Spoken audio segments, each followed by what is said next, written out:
Yeah. Check. Keep it alive through these lines I write. I keep it live cause I thrive. I might just blow your mind tonight. I'm so hyped, but it's no hype. From this height, it's direct hits on sight. I'm your type, lend me your ears to show you that there's something in me. I'm not giving up, I'm standing right here, holding these days hostage. And I'll make this my year. We turning fear into love, and the love's in the air. I love doing this cause nothing compares. Nothing can share that same type of feeling when you feeling them flares. They can't catch it, it's havoc. I rip to a tear, switch the scenario. My stereos, I leave them impaired. Variables start to change and they're all in my range. I just gotta grab it, it's all mathematics. Every step is drastic, I make it fantastic. I'm trying to take your breath away. Asthmatic. This is live through the stereo. Go and let it blow, blow through the stereo. I'ma let them know through the stereo. Yo, here we go through the stereo, stereo. This is live through the stereo. Go and let it blow, blow through the stereo. I'ma let them know through the stereo. Yo, here we go through the stereo, stereo. Yeah, just nod your head with it, so explicit and vivid. Every image is intricate, intimate. I put my all into it, no scrimmage and no rules. I'm a pro tool, hear my heartbeat, beat into the vocals. I'm so loco, lost my mind, oh no.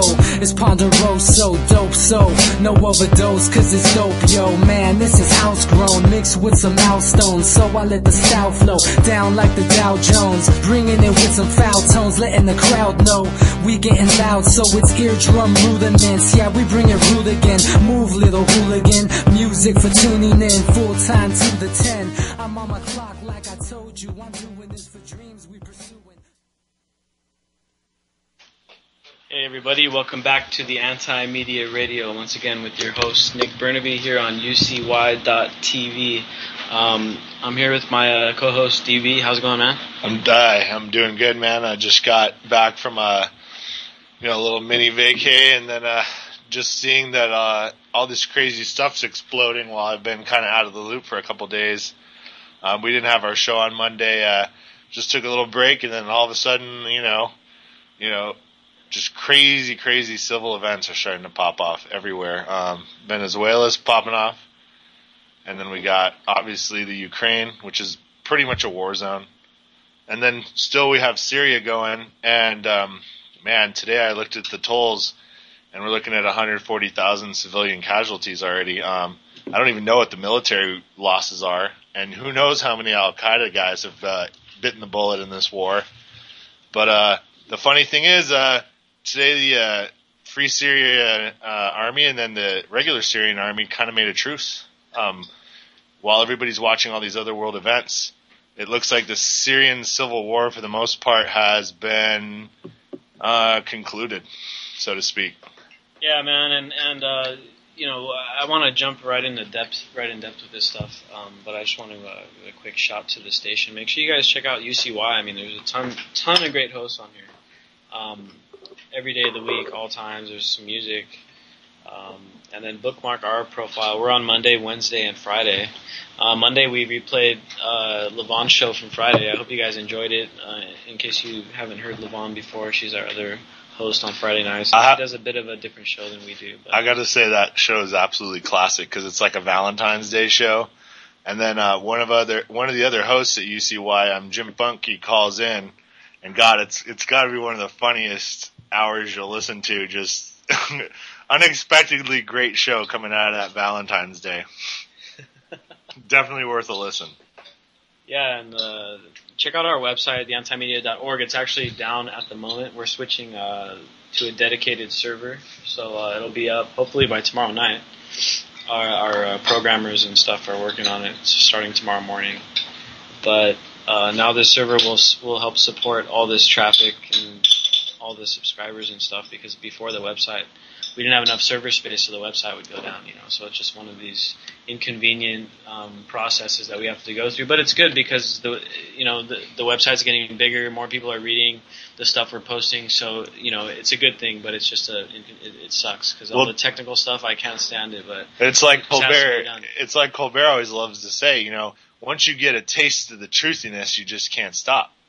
once you read different perspectives that aren't sugar-coated with bullshit because we don't have corporate sponsors that pretty much edit us and control us, well, you begin to see alternative media, even if it is partly fabrication, and a lot of it is just crazy crap.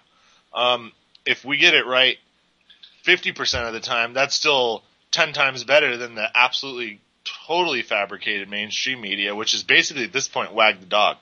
We're talking about green screens. We're talking about having interviews in the exact same parking lot where they're supposed to be split screened and across the world. I mean, when you look at the mainstream media, you're basically watching Hollywood at this point.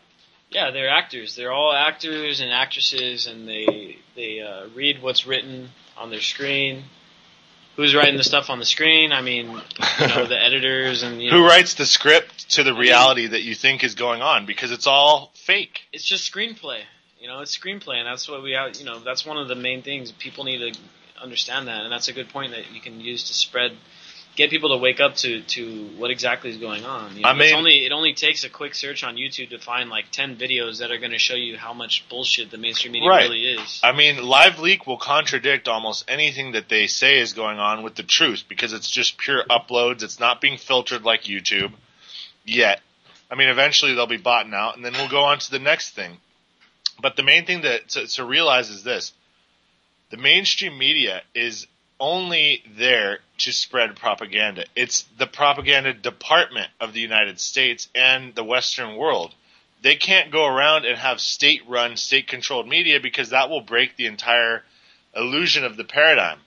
You're going to have separation of church and state. Yeah, we buy into that, okay? Even though, churches are tax exempt and they get away with a lot of pedophilic crap, we still believe the BS that there's a separation. But imagine if we got to the point where, on paper, there were no separation of corporate and state. That's what they can't allow the illusion to make you ever forget. You have to believe that big business is fighting against big government when they're really hand in hand. And the media is there to make you believe that there is a division that is not there. Yeah, man. I saw this video today called The Jones Plantation. I don't know if you've ever seen it, by Larkin Rose. No. But it's basically an old anecdote about how they basically enslave people. They put you into this state where you have to work your ass off. You have hardly anything left over, so you can never pull anything. You can never try to bounce out, run away, just like the slaves used to run away back in the day. Okay? And then they say, okay, here's the owner of the plantation. Now, you guys are going to have the choice. You can choose to have him run it or his cousin run it. Right. But it's your choice. Let me just you have the power. Let me just remind you, it's your choice. You get to pick who's going to run the plantation. Right. And it's the perfect analogy because it's kind of like this whole illusion of choice with the Republican and Democratic parties. Where we think that we're picking a new president, we think that we're electing a new Congress, but in reality, it's just the machine is feeding us an illusion of choice. Most people are buying into it, and most people legitimately went into 2008 thinking that voting for Obama was actually going to change something. Oh yeah, and I was part of that until that bailout hit that he signed off on, and then I knew not only is this guy a puppet, he's the absolute supreme puppet you can ever ask for. You can never criticize this guy because you're labeled a racist, okay? You can never criticize anything he does. And his completely extreme progressive agenda, which I love to tell people, I'm so liberal, I'm libertarian because I believe you can govern yourself. And that just blows their mind when I tell them that. But the truth is I am, because I believe that anything that's not affecting me personally is up to you. If you're a good person, you can do whatever you want socially. I don't care what your sexuality is or what drugs you use. I don't care if you have a weapon to protect yourself. I only care about your actions, because I believe that you're judged on what you do, not what you could do. And see, that's what we need to get back to. It's that simple. Yeah, it's a society where it's based on merits, man, and it's based on peace and freedom. Are you being left at peace? Is anybody hurting you? Because if someone's hurting you, okay, that's a problem. Right. And I don't see it going that much further than that. If you have peace and you have freedom, you're going to have a good society and a good civilization, no matter what you call it. I don't care if you want to call it socialism. I don't care if you want to call it capitalism. I don't care if you want to call it communism. Whatever it's called, it doesn't matter. Yeah. As long as you have peace and freedom, you're going to be fine. Right. And we'll inevitably end up in cooperativism, which I love to always spout the merits of, because it's really just the basis for everything we're gonna have to get to advance. All right, we have to get to this point where you get out of the mindset that 7 billion people is a liability and now it's a strength. We're not going to compete anymore. We're going to cooperate for everything because we're all stuck on this blue pale orb. We have a limited amount of resources that are being completely controlled by a little select handful of people that we're allowing them to do. Because we believe in our brainwashed state that they can lead us when in fact they only wish to rule, dominate, and eventually exterminate all of us. And that's just the very truth of it. So we have to get to a point where we all band together because we don't need them anymore. Right now, at this moment, the technology is available to get off grid today. But the investment must be there, and people need to cooperate to get that investment done. Think of it this way. Let's face it, there's a very few select handful of people that have the ability to actually destroy life on this planet. Now, we heard these stories about these dudes getting caught cheating that were in charge of the nuclear silos or whatever. I mean, I don't know. That was a cover story. That's a cover story to purge. That was probably some kind of just media fluff that they were just using for whatever reason, maybe to boot these guys out. Right. They're purging American loyalists right now. And the people in charge of that stuff, the commanders, the generals, the politicians, and all that, there's only a handful of these people that if the world ends up being destroyed in World War III, right, it's going to be at the hands of about 100 people. And they're bringing it to the point where they're getting those people in place right now. Okay? Now listen, an Egypt-type rewriting on our own terms where our military supports us, the people, will happen, but us, the people, have to make it happen. Okay? The enlisted guys, all the way up to the generals even, they're ready to go. They're ready to right the ship. But we have to demand it. We have to get ourselves out of our fluoridated, stupid state of mind and merge together. And exactly. Just like you were saying, back to the whole cooperativism, and that's true, man. I consider myself, in my opinion, the most viable business theory is cooperativism, in my opinion. Well, how else could it work with 7 billion people? Yeah, we're going to keep fighting and kill ourselves. And in a way, this what we have now, which is this corporate competitive system or whatever, we're just fighting each other instead of working together for the better, you know. And that's part of the problem. The other part of the problem is that all the capital and property is aggregated into the hands of about 1,000 guys. I mean, that's a huge problem. We talk about wealth inequality. I mean, there's no bigger example in history than what you see here. But a lot of people are brainwashed, and partially because the argument coming from the other side is somewhat misleading or flawed. But I think there is a lot of common ground where we can agree, yeah, Wall Street needs to stop being bailed out. We need to stop doing all these foreign wars. And it's a lot of stuff that even Republicans and Democrats can even agree on this stuff if you talk to them in real life. Maybe you're not going to see this stuff on TV, but you can find Republicans and Democrats that can all agree, all right, maybe our foreign policy is a little bit too much. At least we can admit it's a bit too much. And that we need to scale it back. We need to stop the foreign policy. Foreign aid is one of the most unpopular things in this country. I mean, I've never even seen a poll on it, but I can just assume that at least 70% of people are like, stop the foreign aid and start helping out our people that are poor, that you can't, that don't have work, that are below the poverty line. Well, they're the politically disenfranchised. Most people can agree on that stuff, you know. But of course, the media drives the wedge. The wedge issue, if you notice that anything that gets major headline news is a wedge issue. You know, whether it's Miley Cyrus being dirty and nasty, where they turn the conversation in the half of the people are defending her and the other half are saying, "Oh no, she's a whore." Okay? That's what they want. Right. They want you talking about this the division. Superficial stuff. And then they can just pull the wool over our eyes and start up all these foreign huge mistakes, And back to the very top story that we're dealing with here is this whole Venezuela uprising and the Ukrainian uprising, and there's to me there's two sides of this thing, and it's like there's obviously people down there that are just fed up. They're tired of it. They're tired of the oppression. They're tired of what's going on, and there's people down there that are wanting to take action. Well, think about this. I mean, when you look at these two countries, when you think about natural resources, they should be fantastically wealthy. And the problem is that the wealth's not being filtered down in the least. It's being lost to bureaucratic corruption. Well, it's being lost to corporate corruption. Corporatism and bureaucratic corruption. Right, because Venezuela has a massive, massive oil field, and it's basically owned by BP for the most part, and also it basically powers the west coast of the United States. It comes down through the Panama Canal, and it's shipped up, and it powers, me and your cars run on Venezuelan oil for the most part.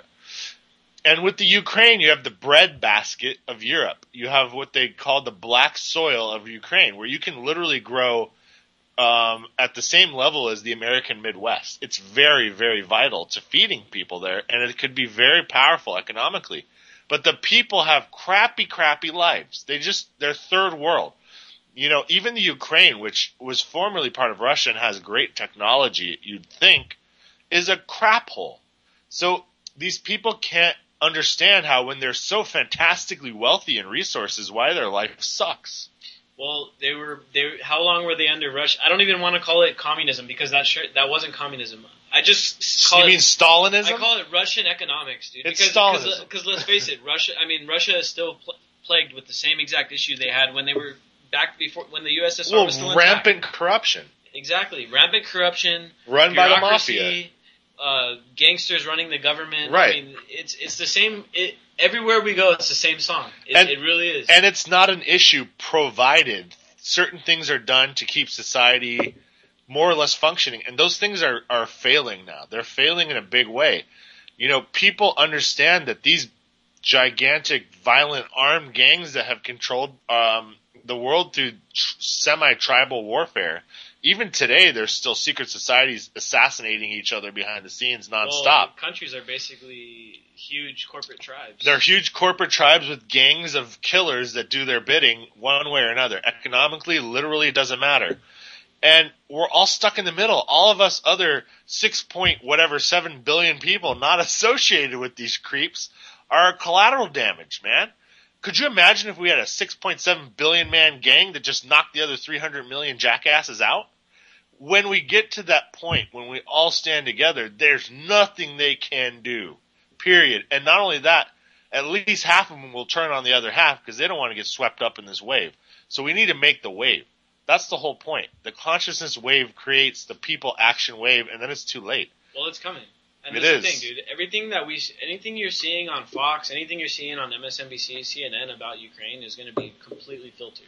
And it's going to be tailored to suit what America wants to happen, which is America wants to co-opt the other force. We already seen John McCain coming out basically calling for all-out war. I mean, of course, it's John McCain. Against who, though? Everyone? I mean, who's the enemy? I want to ask a serious question. Who in their right mind would ever full out war against us? No one will ever declare war on the United States where the Congress will vote our full 100% manufacturing capacity against them. You have no idea how many automated factories we could come up with in no time. And we don't need people. They'll be the cannon fodder we'll throw down in mech suits from airlifted freaking whatever. Who knows what we have? So no one's going to challenge us. If we don't take over our country for ourselves, they will destroy the entire rest of the world, and we'll just kind of be the tip of the spear that does it. Exactly, man. And that's and of course we're going to see CIA in this Ukrainian thing and in this Venezuelan thing. This Venezuela thing is rife with American influence. From according to what I've seen, like the Cato Institute and these kind of dudes are massively funding these dudes. Well, this is the thing. We have to understand there's a middle ground, dude. There's a F ton of people down there that are tired of it. They're trying to raise up, and of course, all the interests involved are going to go down there and try to control what's going on. Sure. So that's what we're going to see down there. So this brings us back to like what you were just saying, how our government complex, whatever you want to call it, whatever it is we have, military, corporate dictatorship, whatever you want to call it, it is going to trample the whole world if we don't stop it. Yes, it will. And it's on us as Americans. We can't be invaded. It's impossible. We America's cannot be invade-proof. defeated militarily. Don't No buy country- into the hype. The only threat to the world, I don't know if you even, there was a poll that came out the other day. 60,000 people were polled. It was like, I think 1,000 people got polled from 60 different countries. And guess who got voted number one threat to world peace? By a huge. By a mile. Yeah. The U.S. was voted the biggest threat to world peace by all these people polled around the world. You literally cannot, unless you go nuclear, you cannot defeat us. It's literally impossible with the drone technology on all I mean, you have no idea how many mini subs we have. No one knows about those. We have mini tanks. No one knows about those. We have mech suits for all these guys we're going to draft in the army. We'll plop them in the mech suits. Dude, and they're instant killers. I mean, I shouldn't even be talking about this, but let's just say I have a friend that can confirm that they're training. It's long been known, in fact, that they've been training dolphins. Yeah. To use weaponized dolphins. But I'll tell you what, they're getting a lot more high tech with this stuff. Oh yeah, dude. Using nature. I mean, mosquito drones that can land on someone and poison them. And the seals, like the sea lions and stuff. Yeah. Those things are basically like dogs. They're like as smart as dogs. They just swim, but they're in the ocean. They're ocean. You can train those things to do certain things, just like you can train a dog to do things, sniffing out mines and things like that. I mean, it's mind-boggling that at this point, military technology's got to be at least a full century ahead of everything that's filtered down to the consumer level. We don't have a threat. No.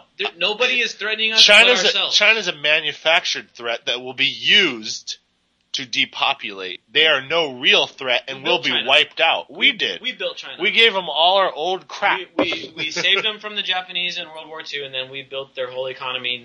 Even despite the fact that they're communists, right? And even though we were sold these lies in Vietnam and Korea that we had to go fight communism, right? In Asia. And then later on, we built up China into the biggest We literally manufactured them into the threat. We had to build our own enemy up. It's almost like the military-industrial complex was like, hey, we need a big enemy so that we can keep massively building up all these arms so that we can keep robbing the people of these trillions of dollars. And let's not fool ourselves. It's not in the billions. These are the trillions of dollars. No, these are the trillions, easily. Because they've shown that since 9/11, they've spent almost well over $2 trillion on these. That's just paper trail. That's only the things that are used with public funds. You have to understand that when you control the entire world's drug trade, you control the entire world's diamond, gold, silver, oil, you name it. You use it, you bought it, you paid the gangs, they're out there doing their thing, and it's global. And that's as easy as it comes. You know what I mean? So the warring factions are getting whittled down. There's really only like one real supreme superpower. Everyone knows it. We play the game like we're weak because we want to fight. You know, we want to bait and lure these. We would love for China to fight. And I'm not talking about me and you. I don't want to get in a war or die for any of these scumbags. But the elites of America would love for China to just try anything. And will do everything they can to get them to do something. It's profitable.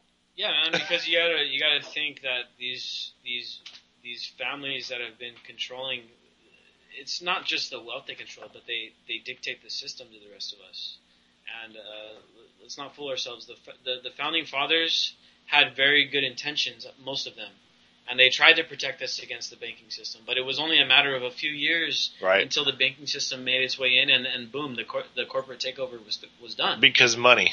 And so it's these same people and these same groups of people that are enforcing this system, which is completely only benefiting a small handful of people and basically screwing the rest of the world. And we are those small handful of people. Let's not kid ourselves. As American citizens, as vassals of the corporate state that is now running the rest of the world culturally and militarily, we are living an exaggerated and inflated lifestyle that will not continue. We're living the Roman citizen lifestyle. Yes, we are. And But just Rome back will in fall. Just like back in the Roman days, everyone wanted to be a Roman citizen. Of course. Circus, bread, and then the gun. Like I said before, they're all the pillars you ever need. That's the triangle. That's the Triforce right there. You keep them dumb, you keep them happy, and you keep them under the gun with a threat of physical death, and you get anything you want. So we got these, just like this thing in Syria, and it's just turned into a complete massacre, right? And it goes right back to this proxy war, okay, which is where Russia's funding the Assad regime, and the U.S. is proxy funding the rebels through Saudi Arabia and Turkey and these types of things, right? And, of course, the people are losing. And guess what? Are any of these douchebags dying? Are any of these douchebags getting killed in Syria? No. But I'll tell you what, all that money that you're sending into Syria from Russia, all those weapons, guess what? They're coming in with collateral, right? So basically Syria, let's just say Assad is like, okay, we'll take all these we'll take these 20 tanks, we'll take these 10 helicopters, and a billion rounds of ammunition and 500,000 rifles. Oh, Okay. and don't forget to add in like 5,000 mercenaries, 100 of your top snipers. Just airdrop them in. Don't worry about it. And Russia's like, okay, that's going to be 10 billion, and the collateral is going to be your port. Your port is now ours if you don't pay this back. So this is the way that you don't just give loans without collateral. It's global Every chess. loan has to be collateralized. Right. We saw that happen in Greece. We saw that happen in Cyprus, where Goldman Sachs basically owns all of Greece now. Well, yeah, and the greatest thing about that, and I hate to use that word, greatest, because it really did affect a lot of the personal finances of people in Cyprus, but that was a Goldman Sachs big FU to Russian mobsters, because guess what? Cyprus serves as a Bermuda or a Bahamas or another one of these free banking zones for their sphere, for Russian sphere, because we'll use something offshore, and it's a tax haven. Cyprus was a tax haven for Russian mobsters. And guess what happened when Goldman Sachs collateralized all those banknotes and basically did a bank run and took probably billions of dollars away from these guys? That was just like a big FU to them. And it's an underground war, and then guess what? The Cyprus people and the Greek people got caught in the middle as collateral. Yeah, and the situation in Greece is still very, very It's third world. off balance. It's third world probably Yeah, permanently until they throw them out. It regressed down. It regressed back, and now they've just got rampant unemployment.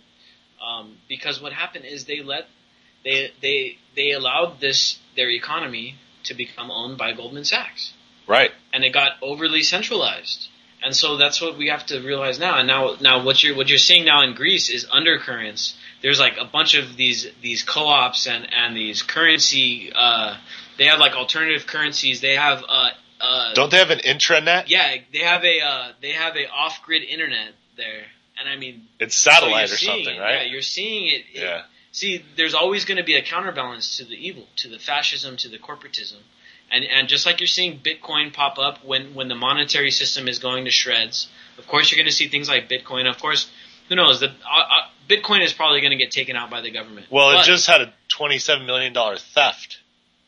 now, the thing about Bitcoin is that's just the foot in the door of what's going to become the people starting to reject a centralized monetary system. And once you start to reject the dollar, everything else comes with it. Yes. You start rejecting the dollar, you start rejecting the centralized food supply. You start rejecting the centralized corporate ruling system. You start rejecting the political system because you start starving them out from their tax dollar. So, I mean, Bitcoin, I don't have any Bitcoin, so I can't really say. I don't want to promote it. I don't want to bash it. Well, But this is the problem. To me, at the very, very least, it's that first step of people starting to realize, okay, maybe we don't have to use the dollar. Maybe Right. maybe it's possible that we could use something alternative. And like you see with Bitcoin, there's like 20, 30, there's probably hundreds of different alternative currencies popped up. Litecoin, Dogecoin. I mean, there's like all these different alternative currencies popping up. And they're working as penny stocks, which is hilarious. And they're going to end up pretty much, increasing in value almost kind of all on a trend. Like the Dogie or the Doggy or whatever guy, people are going to know that face and they're going to have that brand. And you're going to have currencies now with brand recognition, maybe even marketing. I mean, this is a crazy virtual world we're going into. Trip out on this. I just saw an article the other day about solar coin, where they're tying the Bitcoin algorithm into solar panels. Output? Basically, where like how much electricity you make on your solar panel, Right. it turns it directly into currency. Okay. I can buy into that. And then there's weed coin. I just saw that too, where they're starting to attach the value of weed in with the Bitcoin algorithm. You know what I'm saying? But what do you get? Ounces? I don't know. I didn't look too Plants? far into it. Dude, I'm telling you, we can do farm. We can do any. There's real value in certain things. And there's no value when you can print money in thin air and there's nothing to back it up I think except that's the beauty of the military. Bitcoin. Right. Is Bitcoin gives you that digitized portion, and I think you need to attach it to something real, and then that's how you find a really good currency. I think you have to have some kind of hybrid Bitcoin currency. Yeah, I mean, I always love to bounce back to my grand unifying theory of having a Maslowian socialist system where everybody's basically their needs are taken care of freely. Why not have like Maslow coin or something where you can attach, a virtual currency system or algorithm type to things we all need and make it into a big conglomerate, kind of like a mutual fund. We all are going to need clothing, so let's invest in hemp. We're all going to need, as long as we exclude government and corporations from it. Yeah, because of course we're going to do that. We're only going to be investing in mom and pop shops on an individual basis. We're going to have guys that'll go out and find out who we want to, give our pool of resources to by selling. We can call it Maslow coin or whatever you want to call it, necessities coin, but it's going to be tied to these staples we all have to have. Okay, we have to have the clothing, the food, the water, the shelter, right? We can't live without those things. Maybe technically you can live without clothing. Whatever. Nobody wants an all nude society yet. Okay, we all got to get in pretty good shape for that to happen. Maybe one day. Maybe one day, but I mean that'll be when we're all on a vegan macrobiotic diets and we all work out 2 hours a day or something, But we're still gonna want the clothing. Just tie them up, man. Make it into a giant mutual fund. Sell it virtually. People buy into it because if you need to ever sell your coin's tied to stuff we're going to always need, right? And it's never going to go down in value. It's just a safe kind of commodity package we can tie it into. Now, why is this relevant? Why is this whole banking thing? I mean, we have to. I guess one of the big things for me, man, is that we need to address the U.S. because we are the biggest threat to peace. Yep. And our CIA will co-opt your revolution, whatever country you're in. If you do rise up, guess what? You're going to have some fools in there that have been professionally trained for decades with the most advanced technological advances, the most advanced research that know how to trick you, dude. They know how to control your mind. They know how to make you think a certain way. So that's why the CIA is so effective. They have all the insight. They know how to go in and tell these dudes that are in charge of the revolution, they know how to say exactly what those guys want to hear. They know how to get the arms into their hands and put strings attached to it. That's what they do. They say, here's the weapons, here's the strings, here's the drones. If you guys stay on track with what you want to do, the drone strikes will keep coming in. Right. And then that's what our government will do to any country that tries to do anything. Right. And then domestically, the way they quell it is just the classic cloak and dagger type stuff. Well, they'll infiltrate groups, they'll break them up. They have their own side groups like the Southern Poverty Law Center and other things like that are straw men. They don't really serve real purposes except more and more and more division. It's like sometimes I question even organizations like the ACLU as far as are they doing enough to really right the wrongs, or are they just a cursory organization that kind of serves a purpose of satisfy some people that we're going to try to do things and make it right. I think honestly, I've seen a few friends work with ACLU. I think they're legit. They're legit, but they're only one organization. Exactly. Here's their problem: resources. Right. I mean, we need. this is one of the other points I want to get to. I'll get to it after you make your point. Yeah.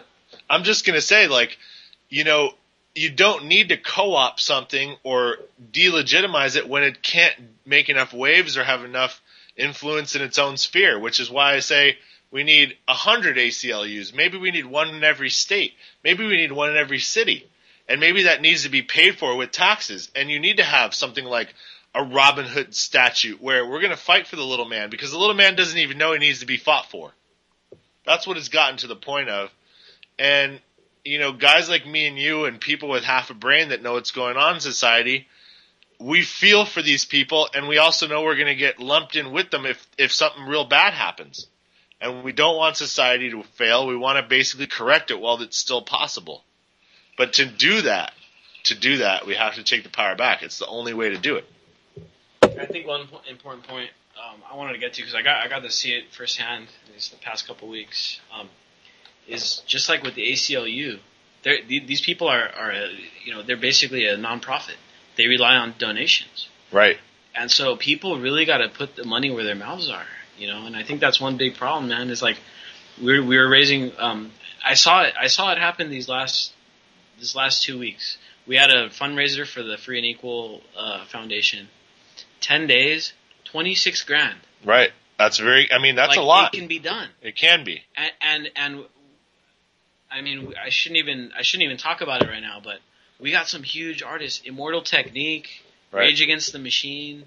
I mean, we got some huge journalists. Ben Swan's going to be there. We shouldn't say her by name, but an icon, and I mean an absolute icon of hip-hop, who has actually paid the price for her unwillingness to bow down and bend over for the system. Yeah. And if that doesn't give you an idea of who it is, well, you should know already. Abby Martin's going to be there. Right. I mean, they invited me to speak there, That's so huge. I'm going to be there. So it's going to be awesome, dude. And it's a burgeoning third party. We have to have that. We have to have a party that's not going to follow a blind path. You know, Democrats have the problem with they want to heal the world, but they need to do it with law, and law is not always legal. Okay, there's a difference between lawfulness and legalness. I understand their side. And then you also have conservatives or Republicans who want a lot less government, but they don't understand we have to have that balance because people really generally can't really lead themselves. They have to be led. Okay, so you have to have a merging of the two, right? You want social freedom, fiscal responsibility, you want balanced government, and you want constitutionality. Because until we figure out our next global paradigm shift into a new way of self-governance, which we always love to talk about, but we're not ready for it. We need something that's the next best thing. And the next best thing was that old-ass document that seemed to keep all of our personal liberties kind of secure until recently. yeah, and I mean, it's like, I don't know, in my opinion, the government, constitutions, and all that, it's kind of a temporary fix because we've seen constitutions. I mean, the Roman Republic was a constitutional republic, and obviously the Constitution is written because even men of ancient days understood that there was an inherent issue, an inherent problem when you created a government, because prior to those days they were used to living under kingships and right. serfdom Supreme and stuff rule. like that. So they realized, okay, well, our main problem is we have to restrain government. That is why the first constitution, I mean they say that the first constitution could go back to the Sumerian days. I mean, if you think there could possibly be much older civilizations that could have had constitutions. Right. And whatever. But in actuality, when it all said and done, everything over, where are they at today? They've all failed somewhere or another. Every constitution has collapsed on itself. Every republic has turned into a dictatorship. You know, so there's some sort of inherent issues, you know, and so if we go back to a constitutional state and we go back to a restrained government, that's a good step. That's step one. It's a good step in the right direction. Right. But we have to realize that throughout history has always been just a temporary step, and normally leads into a much worse situation. And that's where we'll bridge into what everyone loves to call our resource-based economy out of necessity, because we simply cannot continue our consumption levels with our population, and nobody wants World War III. Nobody wants genocide. Nobody wants a pandemic to wipe people out. We all want to live in peace and raise our families and have great lives. But in order to do that kind of stuff, we have to start to transition. And the elites have a completely different plan than me and you. They want to push a transhumanism where they control us through technology. And that, to me, is just complete folly.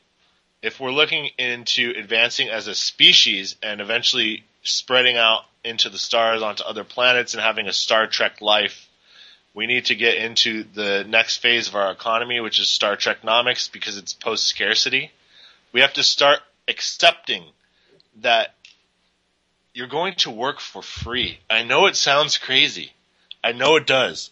I know people that worked really hard and went to college and are really good at their jobs are not going to buy into it because they deserve more, and I get that. But we're going to have to change to a thing where everybody's stuff that gives them quality of life will just have to be given out. It needs to be done. There'll still be luxuries. Don't worry. If you work really hard and you're talented, you're still going to have jet planes to fly around the world and great vacations and all that. But we need stuff that everyone needs to be fully subsidized or made so cheap that if you worked even a real menial job, you can afford it. And then we need to make it so that education's free, so that if you really are talented enough, you can come up. Nothing's going to hold you back. We're not, as a society, going to allow talented, brilliant individuals to linger in ghettos and as a result of poor socioeconomic status that they had nothing to do with. It's just a waste of our potential. It needs to be cooperatized. It does. It has to be. And obviously the route we're going now, where it's, just government bureaucracy trying to provide this welfare, it's not working. No. What is welfare? And I think the main problem, the biggest problem, and it goes back to what these dudes were trying to do when they wrote all these constitutions, is that when you create a government-run program like food stamps or like welfare, which I have to say are needed. Yes, for now. When you create them through a government process, you automatically build in this huge bureaucracy. And huge waste and huge corruption. Which basically means when you pay your taxes, and I don't know what part of our taxes go towards welfare. I'm guessing it's part of the sales tax. When you pay that tax, just think of how many times it changes hands. Yep. You pay it to the store pays it to the government. The state government pays it to the contractor, federal government, and then the IRS gets it, and then the IRS says, okay, now it goes back to this department. Right. It changes hands so many times that at the point you give $100 to help people that need food stamps, only $10 of it gets to the people. Yeah. If that. Yeah. I mean, that's being kind of, in my opinion, that's being generous. Right. With it. So we have to rethink all these institutions. Yes, they are needed. We need food stamps. We need some sort of unemployment insurance. We need to take care of the people that are sick, that are disabled, whatever, all that stuff. The seniors and everybody. That stuff is needed, but the government just isn't doing it. Right, and they're squandering all of our money at the same time, and then they're using it to go off, using our tax money, because everybody thinks their taxes go towards good things. Everyone, our taxes go to fix the roads, our taxes go to take care of the poor, our taxes go to welfare. Dude, most of your taxes are going to foreign policy outside the country. Right. And most people just don't get that. Well, what's hilarious is that we can even use this as a great segue into this Keystone crap. All right?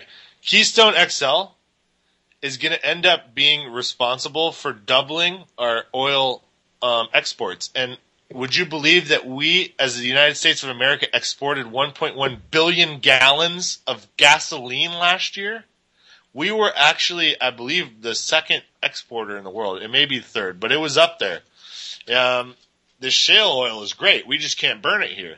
So we're trading it over to China and other places with no EPA, so they'll knock down the debt or whatever, delay invading us or whatever the hell they're planning, these stupid elites. And it's not benefiting me and you. A Keystone XL pipeline doesn't benefit me and you. It doesn't do anything. It just puts it as let's go into the Nebraska thing because we're gonna go into that. Hey, no wait. The main argument on Keystone Pipeline is that it creates jobs. Right.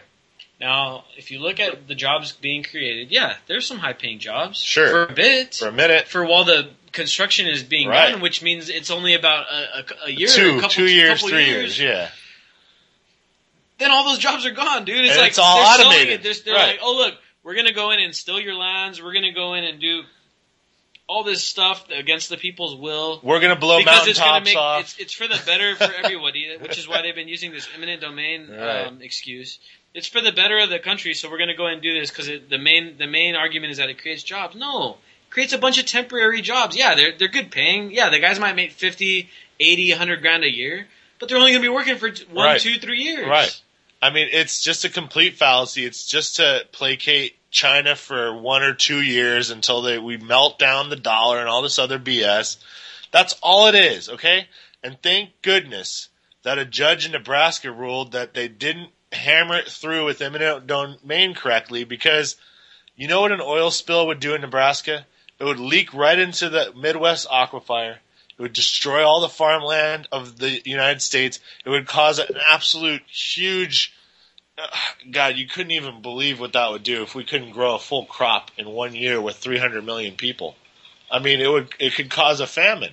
We might need Yugoslavia. I mean, we might need Ukraine at that point. to ship. We may need to import food. I mean, so it serves so many evil, vile purposes and so few good ones, unless it really is just to avoid like a World War III with them and just give them a bunch of oil to placate them. But honestly, it's just temporary. It's making permanent problems for temporary solutions. It's just more than kicking the can down the road. It's like suicidal. It really is. And then if there really is a meltdown or something happens, they were talking about how it's a carbon bomb. And I mean, like, it'll just release so much stuff.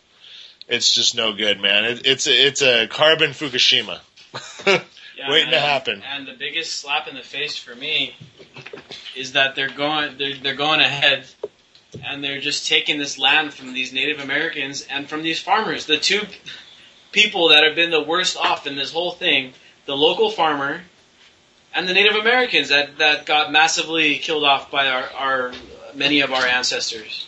Right. Now, I probably, the funny thing about me is I have ancestors on the Native American side and on the side that was the oppressor. Well, that's a lot of people. I mean, there was a lot of intermingling.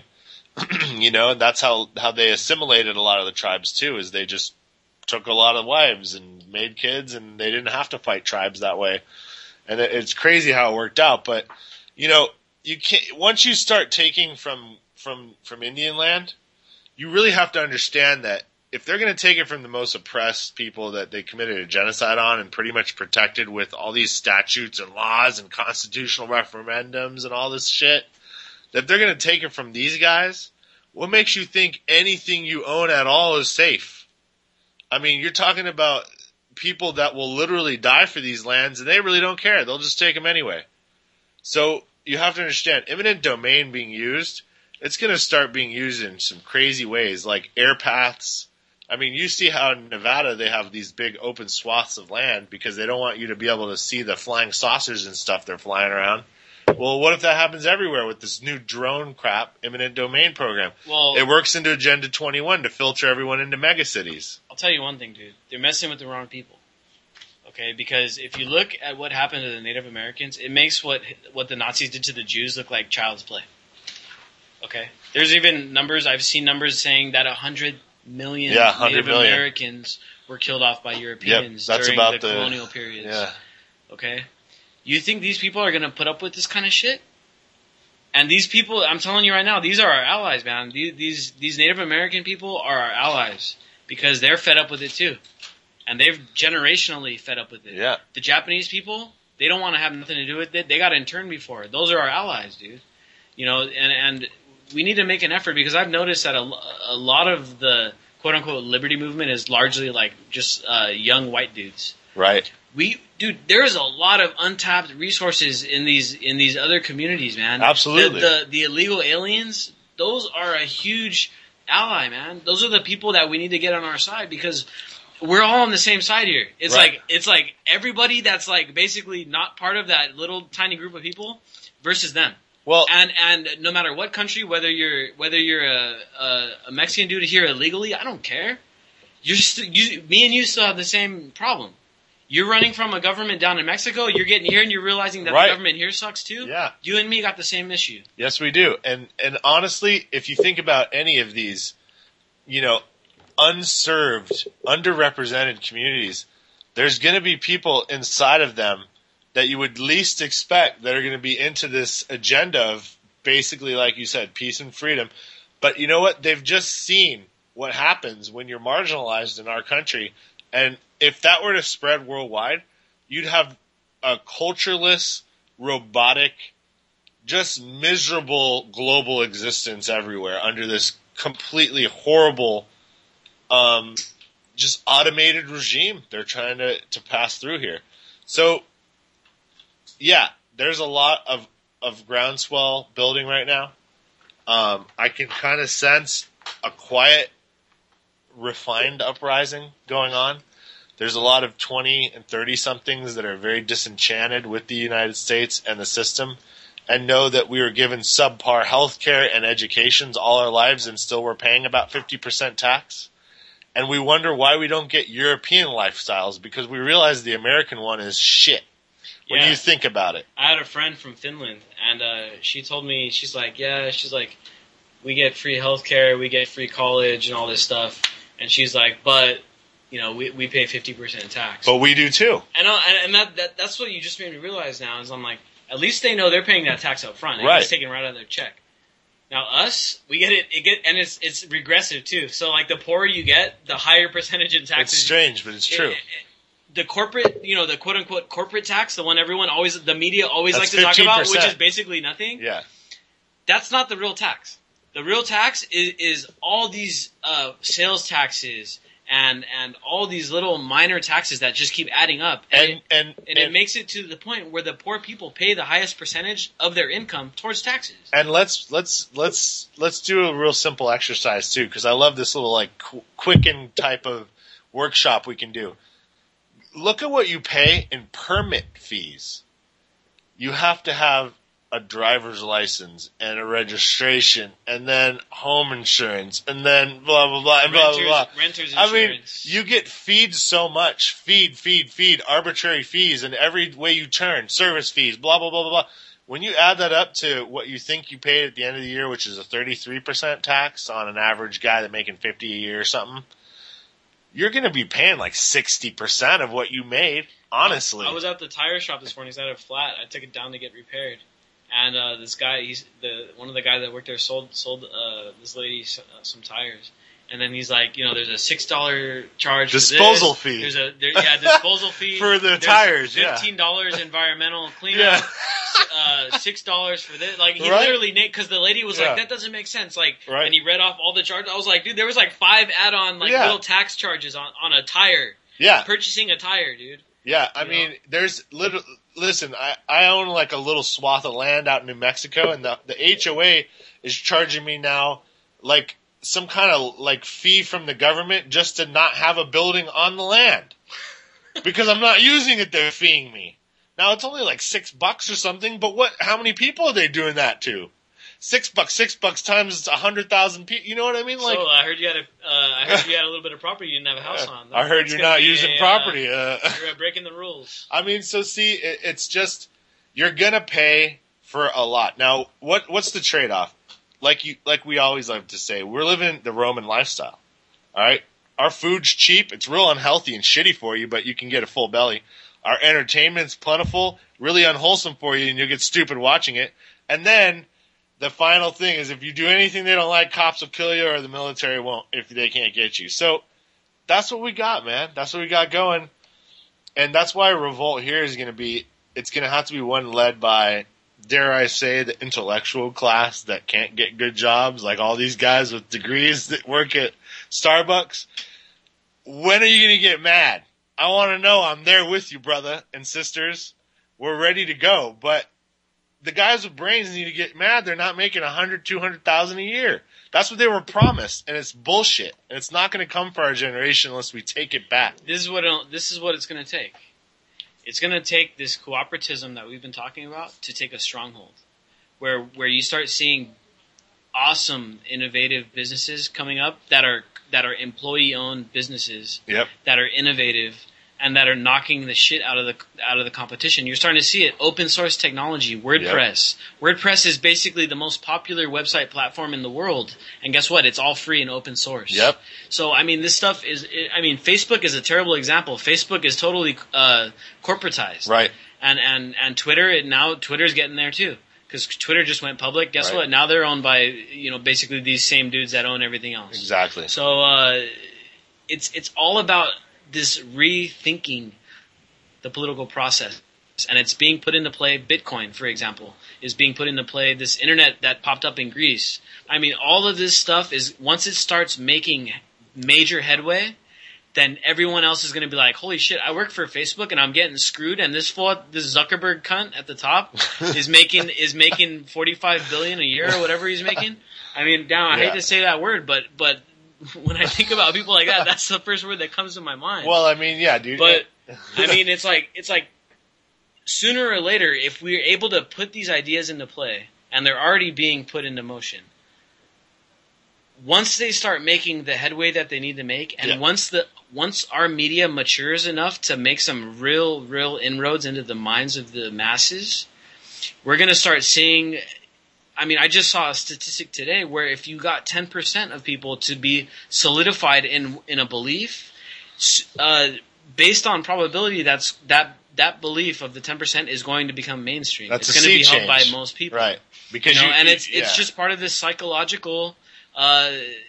Psychological research that these people have done, right. And they've realized if you can get 10% of the people to believe one thing and they're steadfast in that belief, then a majority of people are going to eventually believe that. Right, because who are you going to believe? It goes back to the old adage, which is this. The best endorsement is always going to be a personal one, correct? So if somebody believes that something is being done incorrectly, like myself, and I go out and I make a pretty articulate presentation and try to convince my friends, guess what?